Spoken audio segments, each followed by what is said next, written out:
দেখো বন্ধুরা, পরীক্ষা তো চলে এলো পরের সেমিস্টারে, তাই আবারও চলে গেছিলাম ফর্ম ফিল আপ করতে। আর বলো না, যেদিন থেকে কলেজে ভর্তি হয়েছি সেদিন থেকে টাকা দিয়েই যাচ্ছি। আমি একেই গরিব, টাকা দিতে দিতে আরো বেশি গরিব হয়ে গেছি। ফর্ম ফিল আপ হয়ে যাওয়ার পরে সামনেই ছিল খাবারের দোকান, লোভ না সামলাতে পেরে চলে এলাম খাবারের দোকানকে।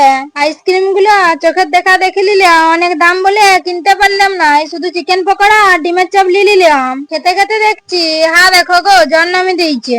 এই বিটি ছেলেটা চিন্তাটা দেখো, বসে বসে ভাবছে জল তো নামিয়ে দিয়েছে, আমি ঘর যাবো কি করে। জল একটু ছাড়ানোর পর এই বিটি ছেলেটার মুখে হাসিটা দেখো।